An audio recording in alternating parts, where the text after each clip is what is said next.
March 8th, 2025. Daily Bread. Passage: Genesis chapter 19, verse 1 to verse 38. Key verse 16. Title: The Lord was merciful to them. The two angels arrived at Sodom in the evening, and Lot was sitting in the gateway of the city. When he saw them, he got up to meet them and bowed down with his face to the ground. "My lords," he said, "please turn aside to your servant's house.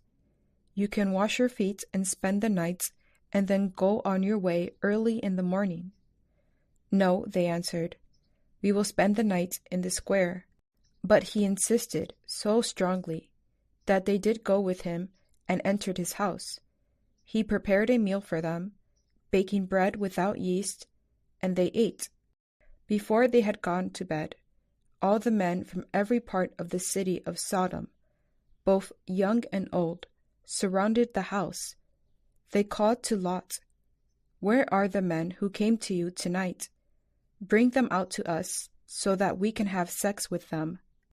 Lot went outside to meet them and shut the door behind him and said, "No, my friends, don't do this wicked thing. Look, I have 2 daughters who have never slept with a man. Let me bring them out to you, and you can do what you like with them. But don't do anything to these men, for they have come under the protection of my roof."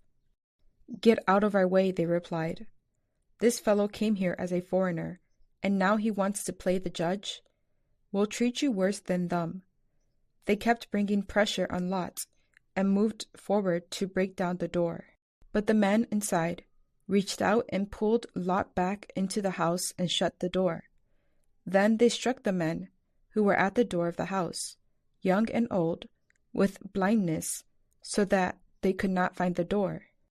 The 2 men said to Lot, "Do you have anyone else here, sons-in-law, sons or daughters, or anyone else in the city who belongs to you?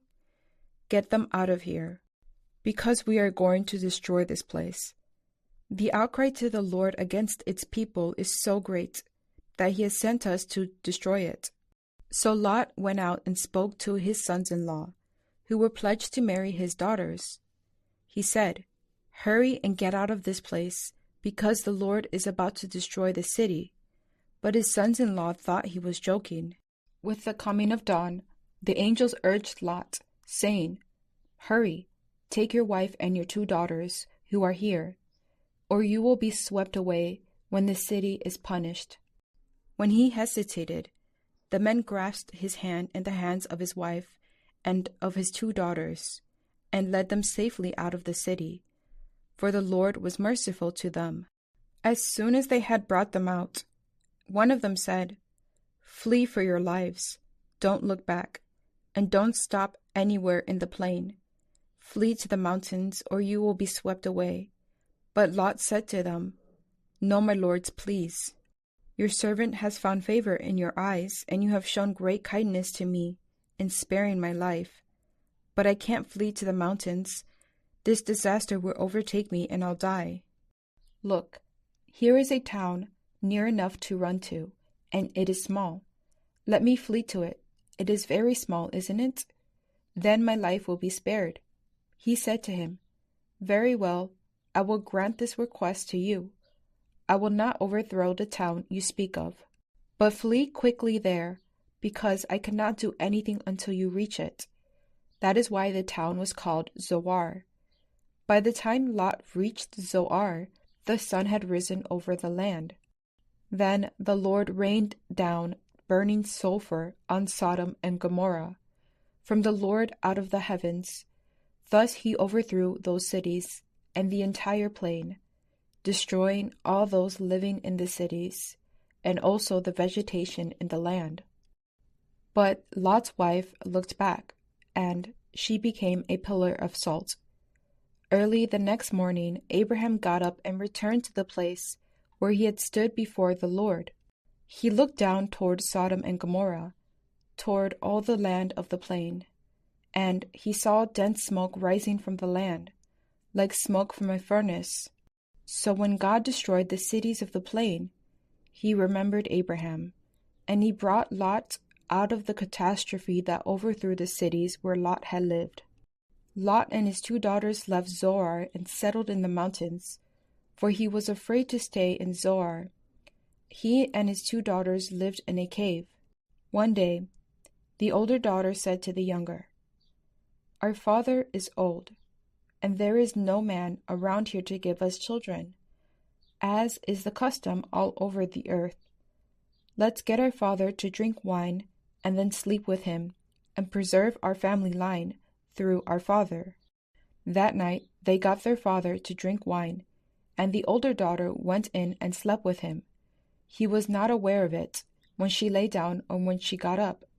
The next day the older daughter said to the younger, "Last night I slept with my father.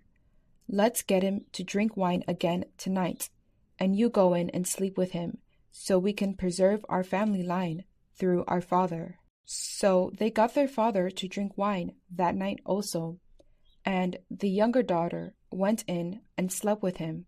Again, he was not aware of it when she lay down or when she got up. So both of Lot's daughters became pregnant by their father. The older daughter had a son, and she named him Moab. He is the father of the Moabites of today. The younger daughter also had a son, and she named him Ben-Ami. He is the father of the Ammonites of today. Daily Bread Message. Lot's choice of compromise and comfort in Sodom bore bad fruit. The angels sent to Sodom are not enamored with Lot's hospitality. The townsfolk whom Lot considered his friends were violently evil and did not respect him, nor did his own sons-in-law. Even when being saved, he could not really trust God, seeking comfort in Zoar. His compromise damaged his family. His wife looked back and became a pillar of salt. Jesus says, "It is a warning against being entrapped by the things of this world." Lot's daughters had not learned the way of God like Abraham's family, but rather learned to follow what was the custom all over the earth, leading to the origin of 2 enemy tribes, the Moabites and the Ammonites. In spite of all this, God was merciful to Lot and his family, and delivered them, remembering Abraham his friend. Lot's story is a lesson to wholeheartedly pursue God, as the consequences are too terrible, not only for us, but our family and society as well. But it is also a lesson of our God's great mercy.